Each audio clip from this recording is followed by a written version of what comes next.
if we're going to focus on uplifting and beautiful, well, there's always me, right? There's always me. They don't come much more uplifting and beautiful for me, unless, of course, right, you are the ivory. What's it? I forgot the quote now. The silver jewel set in a sceptred sea. Unless you are named after the wonderful British Isles itself, it is, of course, Keith Isles. Who's just. How you doing? Yeah, you're looking very chipper, if I may say so. Thank you. Well, I'm trying. I've actually been getting over a cold, but I am feeling more chipper today. I just got it yesterday. There you go. So there, we're syncing up. That every time I see you, I go, oh man, I wish I had the money to finance a Dan Dare show, because you'll be great as Dan Dare. Oh, there you go. I wish you did too. We agree. How have you been? Oh, yeah, I was going to ask you about the Blake 7 a second. How have you been? Yeah, very good. Busy time, with all sorts of things. But, plodding along. So happy days. Happy days indeed. I saw you on the Blake 7 stream last night, right, on Dan's channel. Yeah. I mean, that was, again, I really appreciate it, as I do now, being invited on. I got the Blake 7 Blu-ray set this week. Yeah, there you go. You've got it. Mine arrived yesterday. And I'm about 6 episodes in. Wow, you're planning for it. Yeah, I'm watching it with the new visual effects. They're lovely. I love the titles. The titles are absolutely perfect. Do you have a big screen TV, like an HD big screen TV? I do. Yeah, I've got like a 55-inch It's HD. Gorgeous. It really is. Especially with because let me explain the titles. You have that normally. You have that kind of crappy cut out Liberator. They like zoom in on and zoom away from. It's like, oh god, it's so embarrassing. I was embarrassed when I was 7. Yeah, I saw it.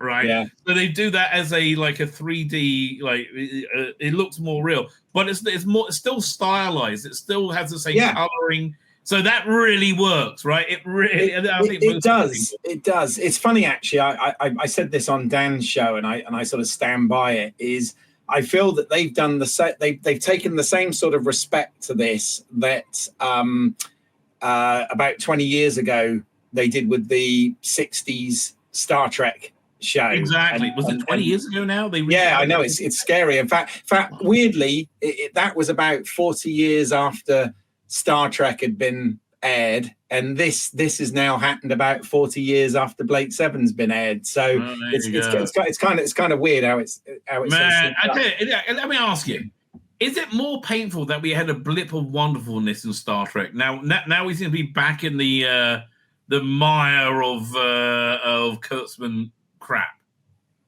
Yeah, I had a blip of I love season 1 of Enterprise, and I really love Picard season 3. I like you. I enjoyed Picard season 3. I really enjoyed the first season of Strange New Worlds. I thought the first season. That's what I meant to say. Sorry, not Enterprise. I was disappointed by season 2, as I sort of covered on my channel, and also too many chicks. Okay, too often they're in their 10 forward with a bunch of women cackling together. Right? Yeah, I just week. Yeah, it's funny. As I said, it's been a bit disappointing, and also I've seen a trailer for season 3, which doesn't fill me with hope either. I haven't even watched. Look, if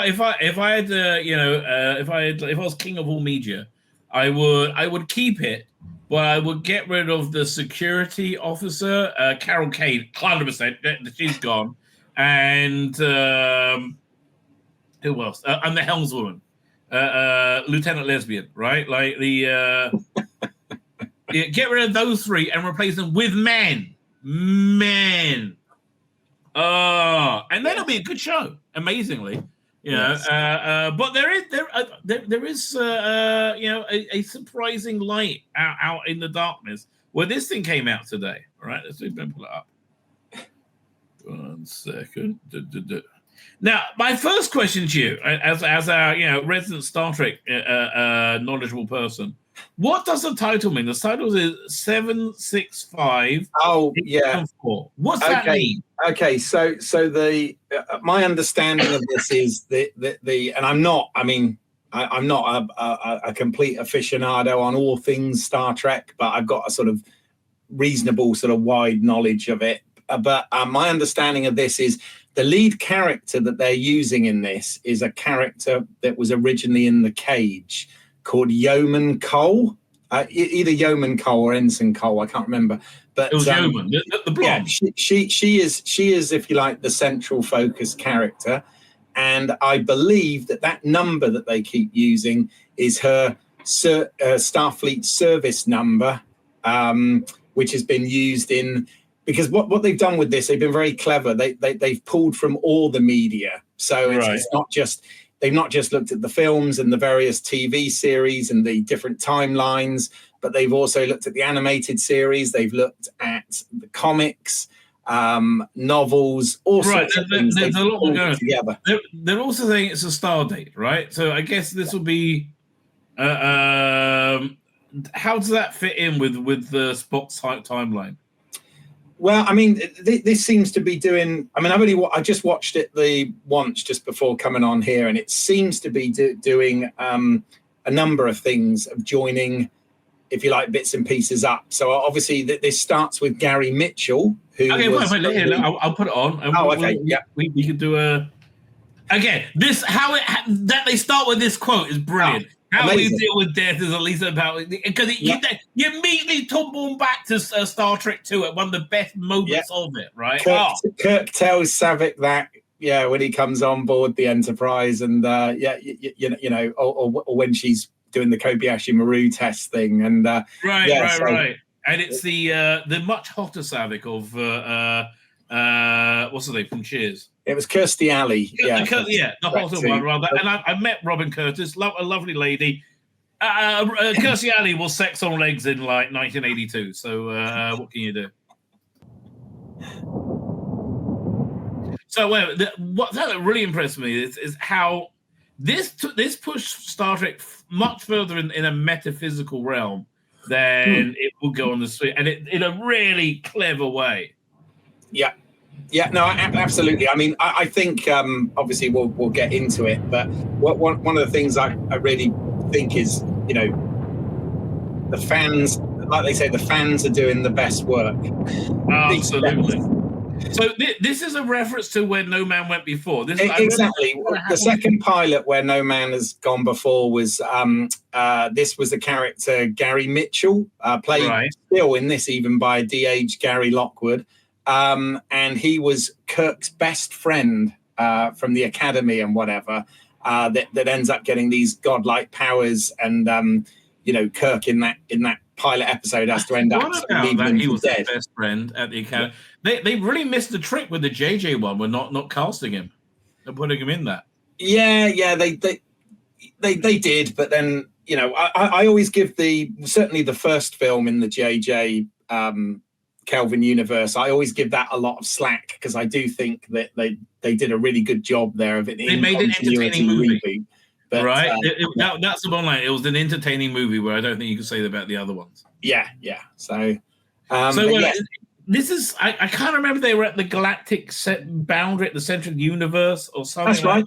That's right. That's where they go. Yeah. So that's where he is right now. What it looks like. I guess I think so. Yeah. He's still got the godlike eyes there, and then obviously this is Viridian 3, which was from Star Trek Generations, and this is where Picard and Kirk join up to fight Soren in that battle there, and obviously Kirk dies on that bit of bridge that you see there. Yeah, and the rickety bit. Getting buried. Amazingly, this is a second shoot they've done based on that. Yes. Where first one it was Spock recovering the Enterprise and the body, I think, and the second. So this is amazingly, these have found a way of redeeming that truly atrocious death of Kirk. Well, which was just awful in every way. Sorry. Again, interestingly, I think that some of this is pulling from the novels as well, because I'm not sure if it was the novelization of Generations or a follow-up novel or something, but I believe this very thing did happen. Spock did go and visit the grave and get the badge and all that. So again, they're tying that in very nicely. They also, the reason they're using this cult character is because she, I believe, again, in the novelization of Star Trek: The Motion Picture, she has a more sort of prominent role in that, and connects with, I believe so, and connects with V'Ger, and hence why some of this you see the what do you call it? The Spock wearing the Star Trek: The Motion Picture uniform in some of this, rather than rather than the Return is what Peter was just saying. Yeah, it might be. Yes, I'm quite possibly. Like I said, I am not. I mean, I appreciate you've invited me on, and I can certainly geek out about this, but I am not an expert on Star Trek. I understand. This is something I would say is a spectrum. You can't be one. So I'm assuming the Gary Mitchell moment we saw there is the moment of his death, right? Which is it's again this. If you haven't seen it, it's very metaphysical. You should go and watch it before you watch it here, right? I think what's interesting with this is, first of all, what they're able to do with technology now and how they've pulled this off is absolutely mind-blowing. Yeah. But the thing that's nice is this kind of bookends Kirk's death, and it sort of ties in with what we saw in Picard season 3 with the Daystrom Institute having, Kirk's remains there. Yeah. It also ties in with the Kelvin timeline, because obviously Spock dies in the Kelvin timeline, and gives the younger Spock gets the photograph, which is actually a still from Star Trek V, bizarrely, of the crew. Yeah. No, I think it was actually a still from Star Trek V. It would have been better. That's a weird one to choose. And then obviously this brings Kirk, i.e. Prime Kirk, post Generations, into the Kelvin timeline to say his farewells to Spock. And then, of course, they use a character that was actually in Discovery, of all things, to be the link to the Kelvin timeline. I was going to ask you who that character was, right? Yeah, I can't remember the character name. I'm sure people on here, know this stuff. The interesting thing is this really jives with the Kabbalistic theory of what happens when you die, right? Because time and space are not linear, right? And you're only linear while you're in a finite reality. So everything kind of melds into it. You ever seen the movie What Dreams May Come? Yes, I love that film with Robin Williams. So that one I think is probably one of the most accurate movies about what happens after you die. I think it's very similar to that. I really, again, based on Jewish law. Anyway, let's carry on with this. So this is Spock visiting Kirk's grave. Yes, which as one of your commenters there correctly said, it is Star Trek: The Return, which I believe, again, I might be wrong, but I believe that was one of those Willam Shatner novels that was written to try and. Oh yeah, right. I do remember. Yeah. So this, I am assuming, is San Francisco. Yeah. But why we? So okay. So here's this cult character being mind melded with Spock, which I believe happened in one of those earlier short films that Otoy did, which is the company. That's her, right? That's her there. Yes. That's her there. So same character, not the original actress, obviously. Right, but so it must be when she mind melded, it must be when she was older. Yes. At the time, again, that's in visiting the crash site. You got the Enterprise D. Enterprise D. Yeah. Before LaForge spent 20 years fixing it up. Yeah. Before LaForge got it off the planet. Yeah. Right. Exactly. What was that? You think? Now that shot that you just froze on. Yeah, I'll try and get back to it. Hold on. That just after this. Yeah. There you go. What's this? No, the net. Well, again, that's sort of metaphysical, isn't it? I think. But if you turn to the next shot where you got the graphic. Just missed it. Okay. He's mind melding with it. So this was the Daystrom. This is the date. Yeah. right? In the season 3 of Star Trek Picard, yeah, and they find, in fact, funny enough, because I used to do a show then myself where we used to analyze each episode. It's called It's got the logo right there, Jason Institute. Yeah. Let's see what's out there. And one of the things I speculated actually in that was, is this the way they're going to try and bring, Kirk back? Because they've still got his remains and stuff. They obviously can. They can bring back any age Kirk after this. So fine. So this is basically, I think, Kirk's death experience, right? Which is lots of things from his life happening simultaneously, I think, which is like, so basically your life flashing before you and like things from his existence, his reality. Yeah, I think this is it was Spock's death experience going through out with the different shards of his life flashing before him. And now it's going to switch to Kirk's death experience, I think. I believe so, yeah. I mean... So at first I thought this was inside the Nexus. Well, it does look like it, doesn't it? No, but I think that's what it meant to look at. This is supposed to look like an afterlife. I still love the TNG episode where Picard dies and Q turns up and says, "Oh yeah, this is God." That's a classic. That's a great episode. It's beautifully directed as well. Oh.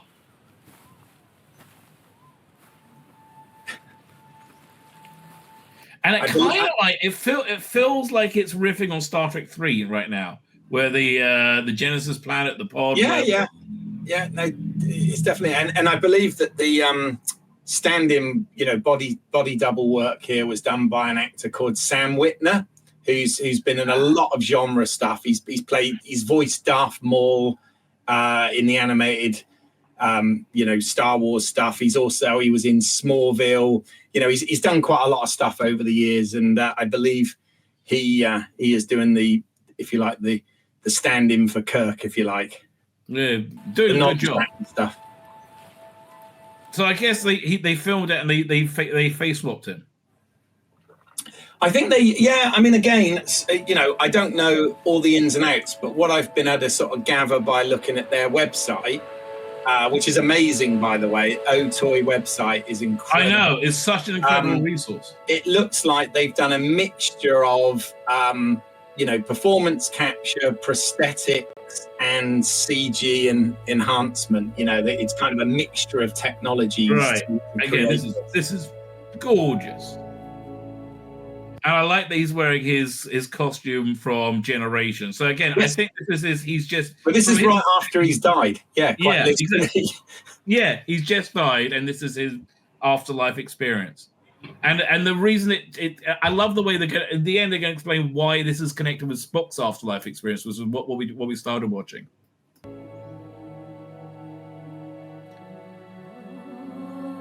I'm sure most of these people were supposed to know, but I don't.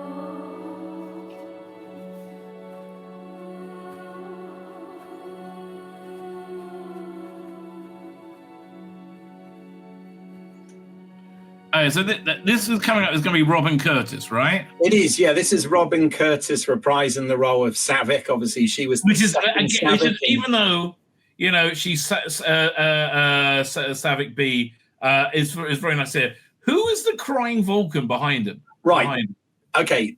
Now, again, people in the comments might have more of an idea of this than I do, but I believe there was always this speculation in Star Trek 4 that because she'd gone through Pon Farr with Spock on Genesis in Star Trek 3, that when she was left on Vulcan in Star Trek 4, she was actually pregnant with Spock's child. That was always a speculation thing. Right. And I believe there were some follow-up novels that dealt with that. And I believe this character is a character called, I want to say Sorak. I think that's what they put him down as in the credits. And this is actually Spock's son, I believe. Again, trying to join up different areas of beta canon in different media in the Star Trek world. Right, and is there a thing because he's crying? He's much more emotional. Is this a thing? that you know before? Don't know. I don't know.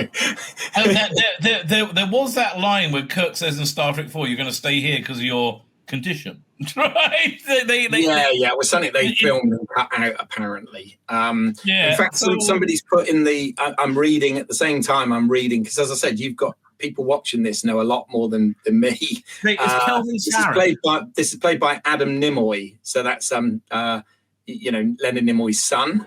And and it's called Sorak. Sorry, not Surak. I was getting confused with Sarek. Okay, Sorak. Yeah. So I guess he's a much more emotional, humanistic character. Well, as somebody stated there, he's a half human of a half human, right? right, exactly. So again, the afterlife theory of this is very similar to the movie What Dreams May Come. If you haven't seen it, I strongly recommend it. On the highest, if you can get, is it out on 4K? I don't know. Oh, somebody else has put there that apparently the Kelvin timelines Sarek is in the background as well. Oh, really? I did think from is the one from what's it called? The awful show, Discovery, the Kelvin Sarek. No, is it yeah. So is this the Kelvin Sarek?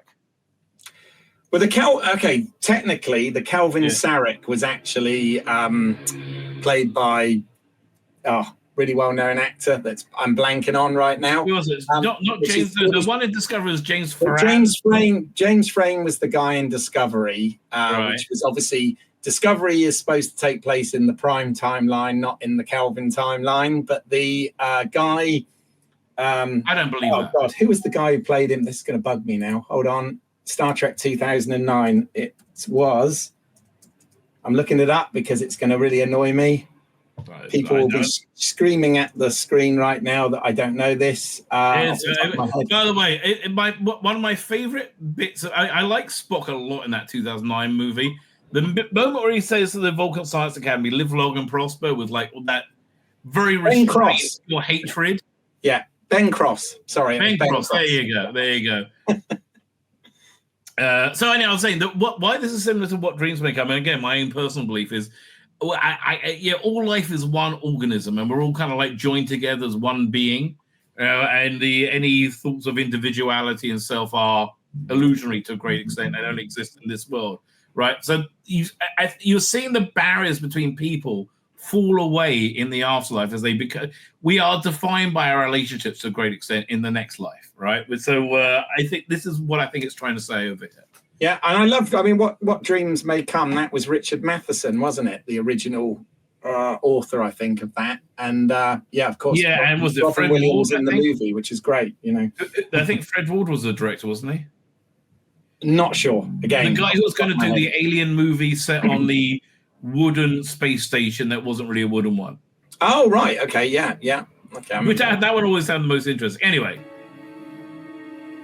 so I don't think this is Kelvin Sarek. I think that this is Spock's son. It makes more sense. Yeah.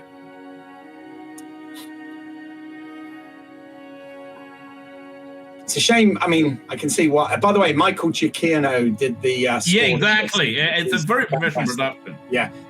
It's kind of a shame they don't say anything, but no, I like that they don't say anything. It's really cool. Yeah. I've only ever seen the one with Spock. I haven't seen the one with Colton. I've got to go and find some more. Yeah. Now this is where it gets complicated. Yeah. So this character here. Okay, so they've even included Star Trek Discovery in this because this character appeared in Star Trek Discovery, and basically it was the the character that David Cronenberg plays. Yeah, that it sort of explains it, and he said that this character was actually from another timeline. So this was the character from the Kelvin timeline. The other thing that's interesting. I watched some of the other short films that they've done, and when I say they, I mean Otoy that have produced this, and they have our lead, our yeoman Cole, wearing the Kelvin timeline uniform, which is quite interesting as well, because obviously they had subtle changes to the uniforms in the Kelvin timeline. So they do still make links to that. So this is a character from Discovery, which is obviously Prime timeline. I remember this character turning up. It's something to do with the burn, wasn't it? Yes, it was. I mean, I this was kind of when I was kind of losing interest, to be honest, in Discovery by this point. But listen, by this point, I was losing the will to live while watching Discovery. Yeah. So, what was the deal with this character? It was something like... It was, yeah. I know the character came from the other timeline, which I guess is why they're using this character here now to transport Prime Kirk, post-Generations Prime Kirk, into the pre-Star Trek Beyond Kelvin timeline. Okay. That makes sense. Well, yeah. do we know any more about this character? I remember they brought him for a reason, right? You know, they did, but I couldn't tell you why, because I watched that episode. I'm just trying to work out what the symbolism of that character being here now is. I'll be honest, when it came to Discovery, I did. I mean, we only, on our channel, we only covered the first. I think I gave up after season 3. I just gave up and didn't watch it again. I did watch the finale, which again was pretty awful. I didn't know. I was out by then. Thank God. But yeah, I mean, you know, it wasn't all bad, but it wasn't this, you know. So, right. Anyway. Look, Google James Cronenberg. You know, I was a bit of a character. Yeah, I mean, I defended some things, as you probably remember from when you had me on the channel in the past. But you can only do so much. There you go. Somebody's put he was an interdimensional character. Oh. Okay, there you go. Fine. Interdimensional traveler.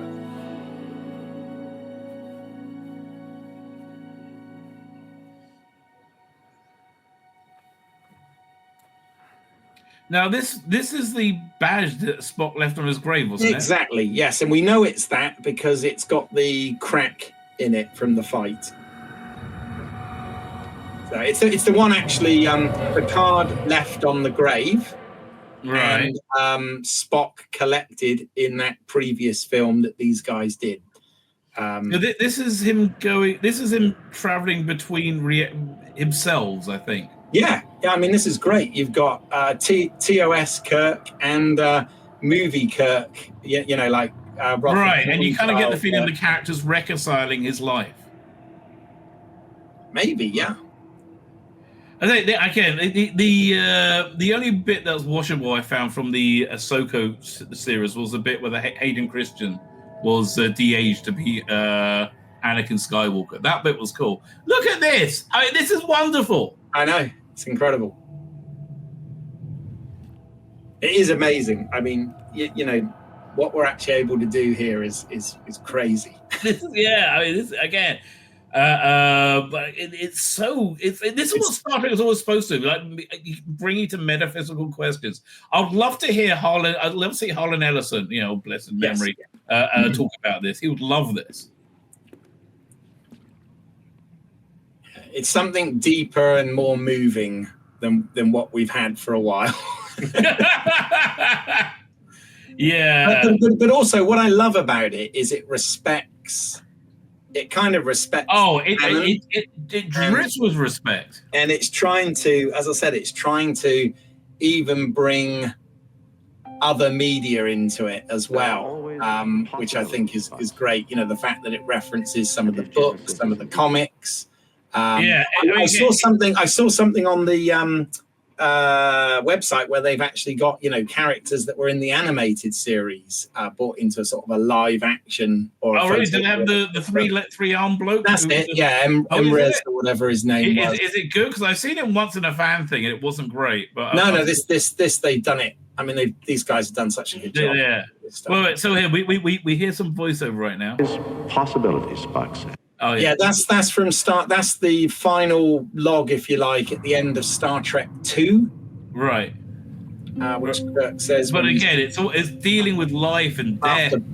After Spock's funeral, this is his speech. The films are the things I know about very well, but the films, because those are what I grew up. There are always possibilities, Spock said. And if Genesis is indeed life Right, from there's death, a eulogy. I must return to this place again.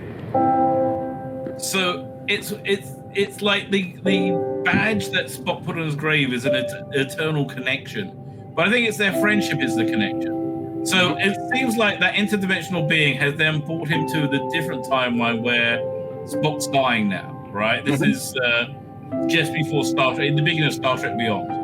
Yes, yeah, because in Star Trek Beyond, Kelvin's Spock gets this news, and you see the same box. See that box there? Yeah. That is what. Oh, yeah, I was going to ask you about that. That's got the picture in it.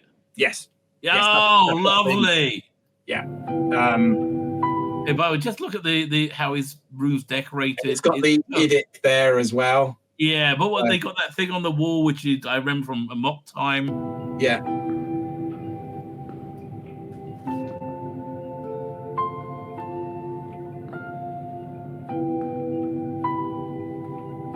But yeah, so yeah, again, I really do fundamentally believe that like life is about the connections we build up, right? And that's the function of life to a great extent, and that's what this is. He's sitting down. He's in his. Oh, I thought initially when he sat down, he was in his TOS outfit. Yeah. Now, and obviously they've made the stand-in actor here that's doubling for Nimoy there. They've made him look like the old Spock from the JJ films. Basically. Right. Yeah. It's a great performance he's doing. Right, it's like that sells him as Spock.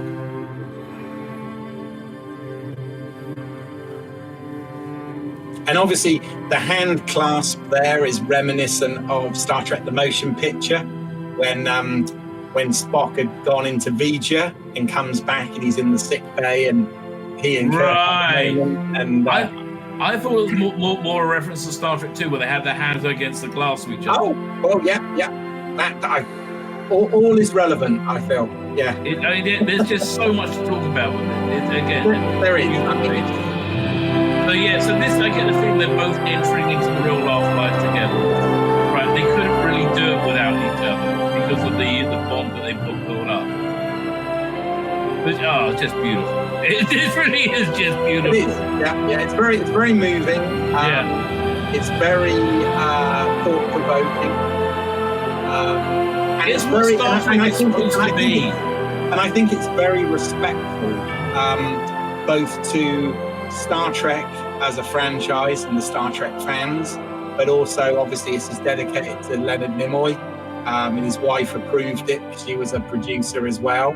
Right. And I just think I only wish the people that were in control of official Star Trek. We all do. Put as much care into it as this, because it really is. The fans are doing the best work. As you know, I was a big proponent and fan of Star Trek Continues, which I've blabbed on about. That was great. I've had Vic on a podcast and all this sort of stuff. I'm a big proponent of that. And I feel that what these guys are doing, with the whole Roddenberry archive and what they're creating using the latest technologies and whatever, and combining technologies, but they're bringing all the threads that keep all the fans happy. The extended media, the novels. But I don't think it's about keeping the fans happy. I think it's about somebody's genuine love of Star Trek, which covers the media. Which go hand in hand. You see, right. I think if you've got a genuine love and respect for Star Trek, then you're going to keep the fans happy. It's kind of win-win. Kirk doesn't believe in a no-win scenario, right? I think what they did there was it's scary on one level that they can recreate people in that level of. I love that they could do this, but also, it's a very thought-provoking. It's a nice. I think it's a wonderful send-off to those two characters and their relationship, and it neatly brings elements from other areas of Star Trek into it as well. And yeah, I just think, when you said, had I seen it and did I want to come on and talk about it? That's why I was like, absolutely, I'll be there. Thank God. I'm very glad you did. It was, I think it helped out a lot. Yeah. You've got people in the chat there that, as I said, they know way more about this than I do, because they've connected dots that I wasn't aware of. Again, this is why it's so great. There's so many little bits in it for you to like, trawl over and enjoy. The insanity really of the current people making Star Trek, the corporate insanity. If they had any sense, they would insist on there being fan films, but having them exclusive to their platform. Yeah, right? Yeah. I mean, there's some absolutely fantastic fan films out there. I mean, the fans are creating the best work for sure. Right. Axonar's apparently finally coming out. Right. Yeah, I know that had all sorts of legal problems, didn't it? But I backed that about 10, 15 years ago. I'm like, and hasn't most of the cast died now? Richard Hatch is no longer with us for a long time. Right. Yeah. I'm sure they'll find somebody else. But it's the Axonar looks like it'll be very good. But again, it's like free content for them. It's insane. It's because when you put fan-made stuff against the mainstream stuff, and I'm convinced this is why Axonar was cancelled. It puts the mainstream stuff into to shame. I also I tried to watch the first episode of Dune. I got half an hour and I can't. I can't. I tried. It was shit. Okay, it was shit. So they sold it as this big budget, highbrow, HBO thing like Boardwalk Empire or Soprano, that sort of thing, right? Like Game of Thrones. And it'll be like a Game of Thrones space. So what is good about it is the setting and the world and the design for all that stuff, because they basically just took it all from the Villeneuve Dune movies, which is fair enough. Even though it's set 10,000 years before that, I mean, there would be fashion changes. It's and again, yeah, it's who writes it? Let me pull that up, because it's written by people who are, I don't know, atrocious script, right? Genuinely an atrocious script. I couldn't tell how bad the plot was, because again, I'm only half hour in, right? But the script was written in it was exposition, right? Essentially, exposition as dialogue for most of it, with what's the word I'm looking for with voiceovers, lots of voiceovers. I don't know. It got better at the minute a bloke showed up. But okay, who wrote this? The Hidden Hand. I mean, I want to say, yeah, okay, so they sold it as there's so many writers on this. I'm going to guess she's the main writer. Let's go with Alison Shap, whoever her name is. Let's see what else she's done. Alias, Fringe. Oh, yeah. She did 50. Oh, she's a producer. What did she write for? Let's just see writing. No, wrong one. All credits. Writer. Oh, she wrote for Westworld. Alton Carl. I mean, okay. I'm surprised. Okay, this is a good pedigree. Right? This is a good pedigree. Unless she didn't write. I don't think she wrote it. I think she was more of a producer. Brian Herbert, yeah, you didn't write it, mate. I think Diane Amdu-Jun or whatever. How is this? No, that's it. There we go. Yeah, I think I might found the problem. Writer. Okay, not producer, not additional crew. All right, media. Yeah, okay, fine. She's the writer. 100%. This woman is the writer, right? Staff writer, written by. Yeah, okay. 100%. This person is the writer. and you see what they write on Dune Prophecy is about the same level as any of these shows. Medium, right? Empire. It's like, fine. So it's written very badly. It's written, I wouldn't say very bad. It's written like when you're expecting like, Game of Thrones or like something like really epic, and you get like Hercules, the epic of it. It was the Kevin Sorbo ones, right? Which actually those were more fun because they didn't have a pretension of being some high-minded, refined thing. No, this is it wanted to be goofy fun. This thinks it's intelligent. This, I can't believe they cancelled Raised by Wolves, which is fucking brilliant, right? Also had some of the same cast. They cancelled Raised by Wolves and made this shit. There's a good chance it will go 2 years because they probably film these things back to back. And Mark Strong is the strongest person in the cast by far.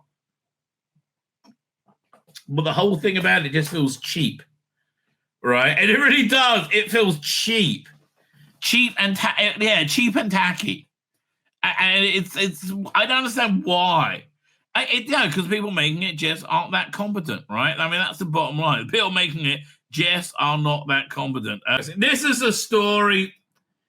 Firstly, why is Phoebe Waller-Bridge doing this?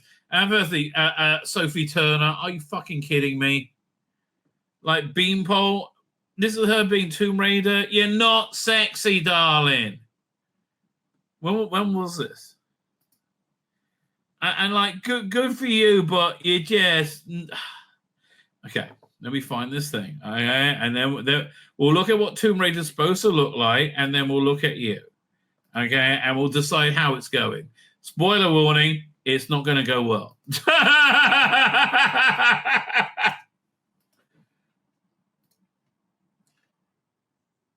Hang on, download. Tomb Raider. These are like some cutscenes, I think. And Phoebe, like, the last thing we need is a fucking feminist fucking Tomb Raider. I still don't see how Thailand is connected to Vikings, or ruins under the Meta, hell, even Avalon for that matter. Oh! I'm so interested in this now. I get perfect figure. That's what you're supposed to look. Yeah, Laura Croft is supposed to make you go, oh, God. Helheim's it. Various myths use different names, but they all apply to the same remnants of the ancient world. Oh, God, it just gets sexier with the English accent. I'm sorry. One of those remnants is still alive. I would hate to be Amanda if Natla ever gets free. I would hate to be any of us. Like, you can't, it's not her fault she's super hot. Fancy a swim, darling. Fancy a swim. It's okay. I don't mind. No? Okay. You can get wet. It's fine. Anyway, and now this is Tomb Raider. Fuck off! Oh, feminists aren't sexy. Right? Anna de Armas could do it. She's not a feminist. So we're done with the new Tomb Raider, upcoming live-action Tomb Raider series at MGM Studios from Phoebe Waller-Bridge, which will be shit. The actress, known for Game of Thrones and X-Men, and she was shit in X-Men, was first reported to be up for the role last month, with the other actually Lucy Boynton, Emma Corrin, and Mackenzie Davis. She would have been shit. She would have been really shit. Let's see who Lucy Boynton is. There you go. I bet somebody else not sexy, right? That's my guess. Somebody not sexy. And lo and behold, it's somebody not sexy. Not known for having fantastic tits. Who would wear shit like that? This is not somebody who's sexy. Oh, you've been a bad Tomb Raider. Or who else? Emma Corrin. Mackenzie Davis. Totally not. Right, she was in, and she again, another one, just not sexy. Are you fucking kidding me? That was in the running. Are you out your mind? Is this to play Evil Lynn or to play Tomb Raider? Fuck me. Okay, she was really reasonably attractive as what's the name? Cassandra Nova. But yeah, I don't see no. Oh. Past Hollywood's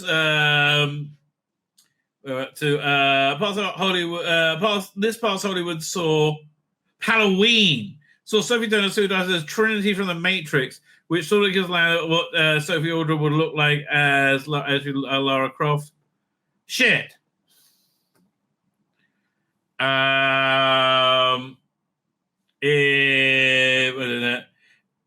Lara Croft. The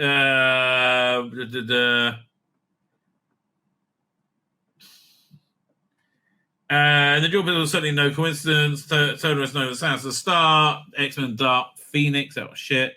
The Staircase survived, don't know any of this. She was actually rewarded as it might not happen, but the casting doesn't look like it's the case. Yeah, pull the plug on this now.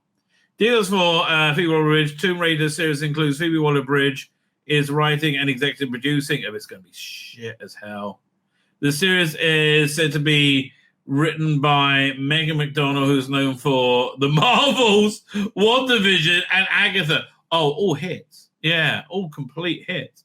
With McDonnell is serving as story editor and consulting producer. Variety also reported of hiring McDonnell on as Tomb Raider in the project exemplifies the non-traditional approach to bring boilerplate. She brings a boilerplate illness by be they sitcoms or superheroes. It means she does them badly. What's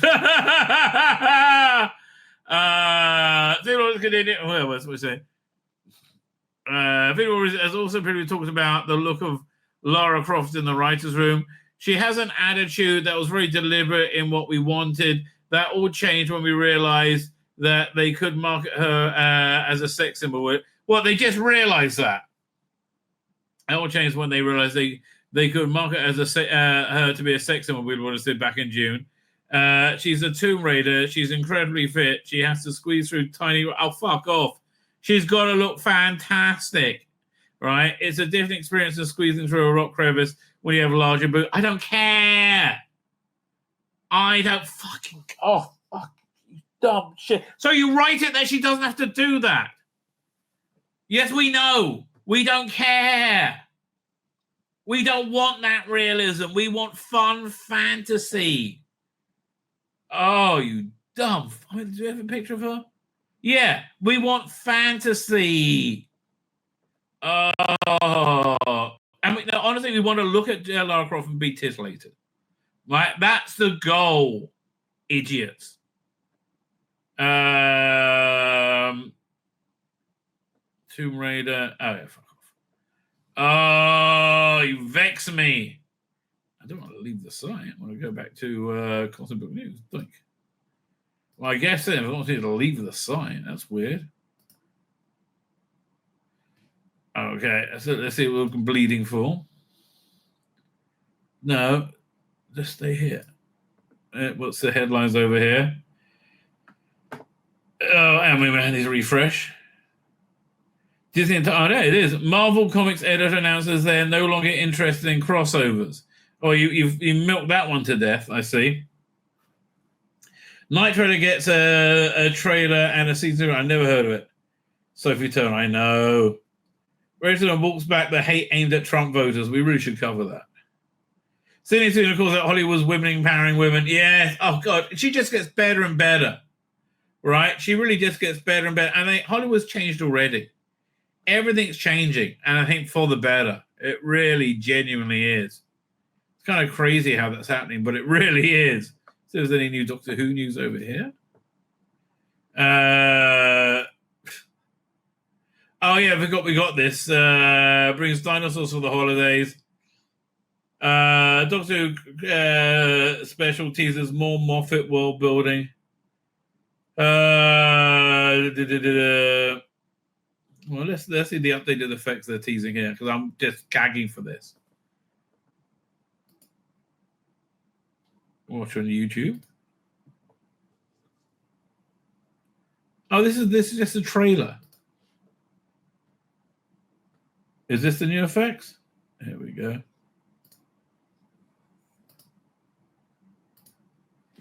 Download. It is downloading. Doink. The wrong thing. Doink.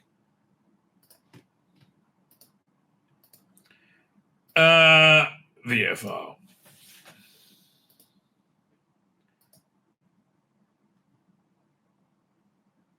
Thinking about it. There you go.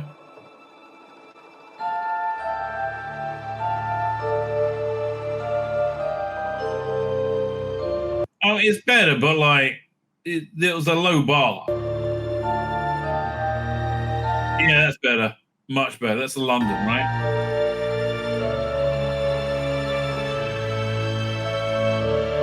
That shot, I love the lighting of that. So I was just taken back by it.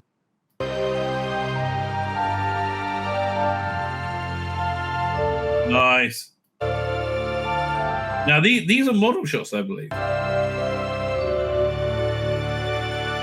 Nice. I love that shot.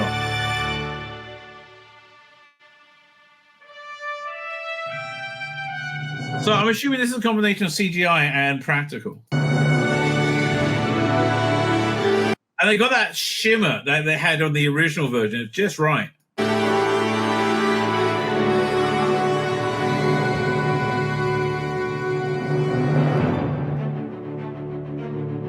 And essentially, it just makes it watchable. Because like the older it's really were.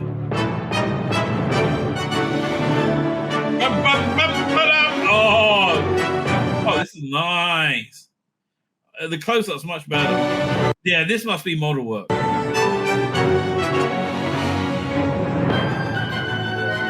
I like the orange they added to the London. Oh, yeah, needed that there as well. Well, this is season 3, isn't it? I can't remember.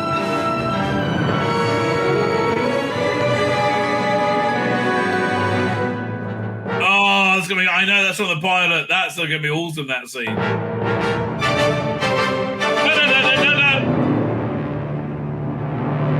Oh, that must be the new title. So it's got the yellow coloring. Wow.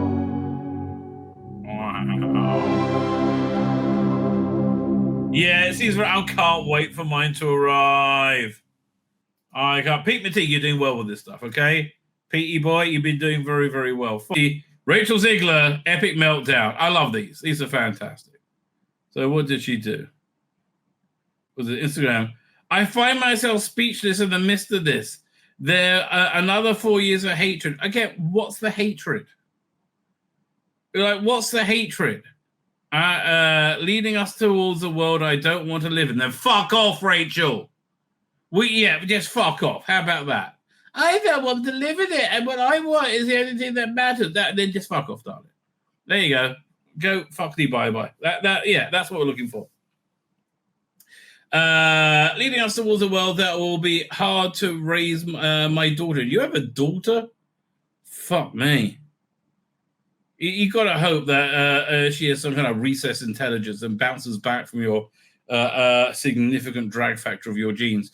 Leading us towards a world that will force her to have a baby when she doesn't want it. Again, never. That's not going on at all. All right? If you live in a society where they think having abortion up to and after the moment of birth, you're going to still be able to do that, right?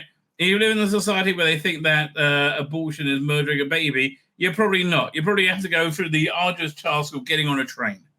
Maybe don't use abortion as birth control. How about that? Where we're up to leading us towards a world that is fearful. Well, yeah, what fucking world are you living in? We're at the brink of World War III a week and a half ago. Everything's chilling out now. Fucked up arsehole weirdo. I shouldn't be shocked to this, but I am. I am heartbroken. Why can't I use capitals? For my friends who awoke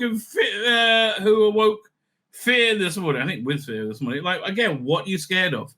I am here with you to cry, to yell, to hug, to wax poetic on how the left continues to fail us by forging a new path forward. Yeah, we don't want your new path forward.